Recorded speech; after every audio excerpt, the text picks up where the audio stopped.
Fear of paper. The rustle of paper is a simple, soft sound for most people, but not for me. For me, it's unbearable. It's hell. Let me explain. My mom, she used to be a normal person, like everyone else, until that day. The day we lost Dad, that day broke her. At night, she would turn into someone else, someone terrifying. Her eyes, usually filled with love, became cold and wild. One day, as I passed by her room, I heard strange sounds. I thought she might be crying or something like that. But what I saw was even scarier. Mom was lying on the floor, her body trembling as if she were in a state of shock, and she had a newspaper in her hands. Her fingers clenched the paper spasmodically, her eyes widened, and she was pale with fear. She was possessed by the desire to wipe her hands with blood all over that newspaper. I ran in horror to my room. Another day, I came home from school, holding my diary filled with good grades. I wanted to share my joy with my mom, but instead, she grabbed my diary and started crumpling the pages one by one. I could only stand and watch as she turned my achievements into soft, crumpled pieces of paper. I didn't understand why she was doing this, and her face wasn't hers anymore. It had a look that she was ready to kill her own son for a scrap of paper. And then, that day came. I returned home and found her on the floor, her hands full of hair ripped straight from her head. She was dead. That image of her on the floor, hands in her hair, a face as pale as paper, is forever imprinted in my memory. Now I avoid paper. Any rustling reminds me of those horrifying nights and the day I found her dead. Every time I hear the rustle of paper, I see her again. That sound, it's like seeing her face, even paler than paper once more. I will never be able to forget, and now I will never be able to listen to the rustle of paper without horror. My mom, she became a monster, and that sound, the sound of paper rustling, became her echo. And now, when I hear it, I know it. She's still here, with me, in every whisper, in every rustle. A toy. I had always been a typical girl, simple with no frills. I played in the sandbox, loved dolls, wore dresses. But there was something wrong with my childhood. I remember when I was 4 years old, we had a toy at home that always made my little heart beat faster in fear. It was a man in a black suit, a white shirt. He had a key in his back. When you wind it up, it moves its legs and makes a terrible creaking sound. That sound, it was always a sign of danger to me. My mom sometimes used this toy to scare me when I was annoying her. She would wind it up and put it on the floor, and then my hysterics would begin. Out of fear, I would hide under the bed or in the closet. It seemed to me that he would come for me, take me, and carry me somewhere. This toy haunted me even in my sleep. I had terrible dreams where this man in a black suit stood by my bed, looked at me with his immobile eyes, and slowly approached. I would wake up in a cold sweat, with a heart wildly pounding in my chest. 20 years passed. I grew up. A lot has happened since then. But these childhood fears, this toy, they were still somewhere deep in my subconscious. And one day, I decided to raise this issue. I gathered all my courage and decided to talk to my mom about this toy. I wanted to know why she had once scared me so much. Mom listened to me, then thought for a moment, and a look of surprise appeared in her eyes. "But daughter," she said, "we never had such a toy." I was stunned. After all, I remembered every detail of this toy. Every creak, every movement. But my mother swore that such a toy never existed. It was the most shocking moment of my life. All these years I was afraid of a phantom, something that didn't actually exist. Since then I can't shake off this thought. What if it was something more than just a child's imagination? What if it was not just fear, but a warning? All this time, I was afraid of a toy that didn't actually exist. But what if in reality, I was not afraid of the toy, but what it symbolized? What was I really afraid of? The question remains open. Crazy Jack. I was 15 years old, and I had lived in this house all my life. Nothing unusual ever happened, until Jack showed up. Everyone knew him as Crazy Jack. Nobody ever called him by another name. How can you call a person normal who licks elevators, smears the entrance doors with something incomprehensible, and walks naked through the hallways? And his home life was no better. He lived with his grandmother, who seemed not to understand what was happening around her. And her pension was so meager that she couldn't really provide him much help. Sometimes he was taken to a mental institution, but they always brought him back. Allegedly, it was nothing serious, just a boy a bit strange. We saw that he was a lunatic, but there was nothing we could do.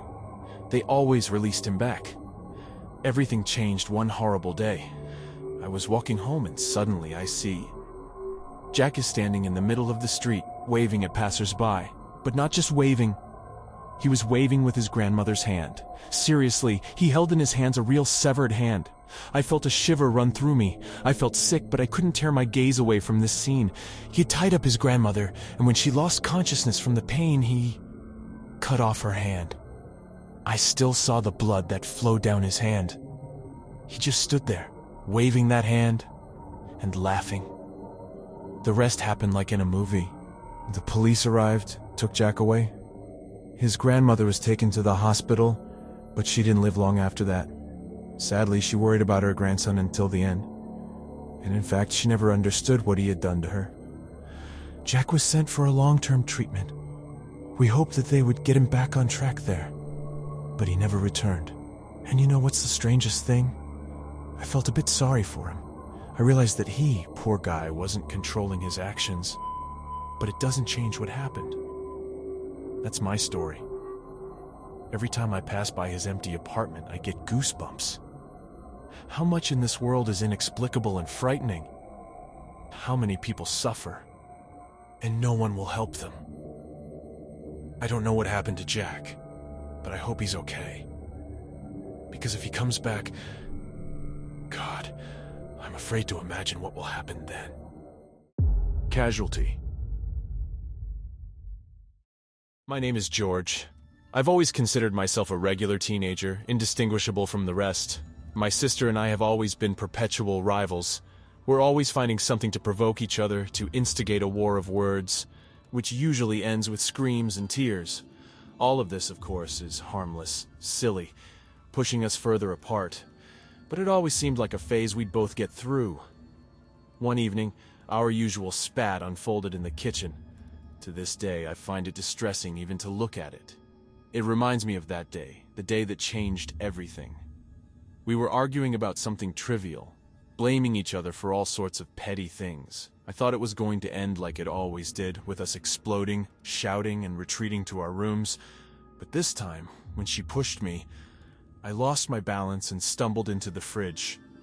I remember how the seconds stretched as I heard a terrifying scrape, and then a thud. The old television, which for some reason always sat on the fridge, lost its balance and flew straight toward my sister. In that moment, I was petrified. The television fell onto her with a crash, piercing her skull. My sister lay on the floor, not moving, while I stood there, filled with horror and shock. I was dumbfounded, not understanding that we wouldn't be arguing anymore. That moment has forever etched into my memory. My parents tried to save her, frantically calling an ambulance, administering first aid. The ambulance arrived in an instant, but she didn't survive the severe injury she'd received. My younger sister, whom I constantly teased, died because of a foolish argument. Now the kitchen reminds me of blood, of the scrape, of the terror. It reminds me that my sister will never come back. Sign in the dream. A story from the perspective of a girl named Amelia. I've always been skeptical about mystical stories, but what happened to me made me reconsider my views. My old friend, who died a year ago, appeared to me in a dream. He said, "Don't open it, Charlie." These words were mysterious.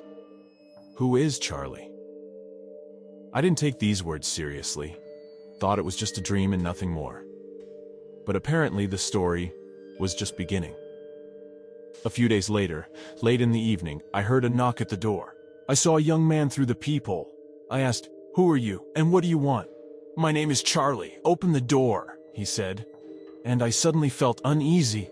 The voice of my deceased friend echoed in my head, "Don't open it, Charlie." I stepped away from the door and stood as if rooted to the spot until Charlie left. But this was only the beginning of the nightmare. He returned later, but this time with a knife. I heard him cutting the door.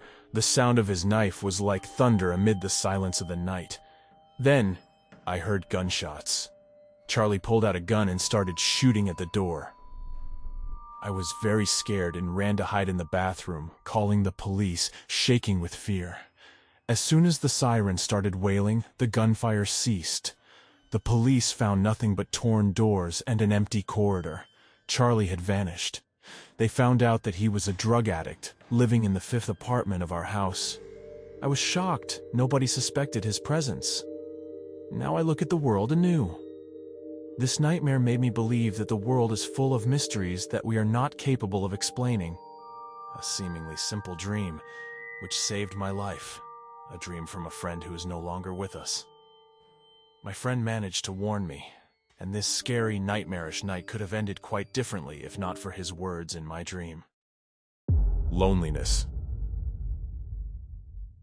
My name is Ben. My father has always been strange, but I've never had to confront who he truly was. We lived together, just the two of us, always alone.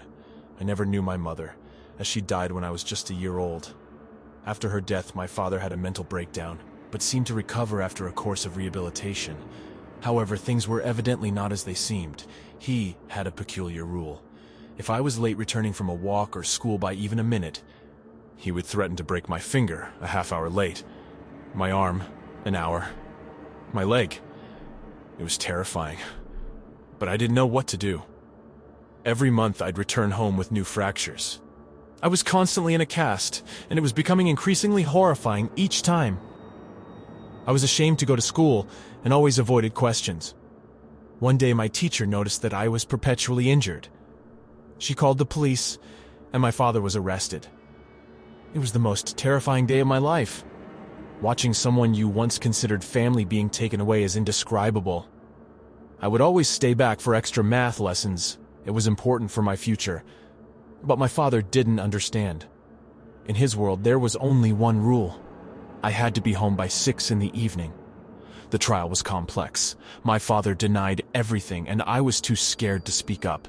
In the end, he was sentenced to a lengthy term. I thought that was the end, that I was no longer in danger.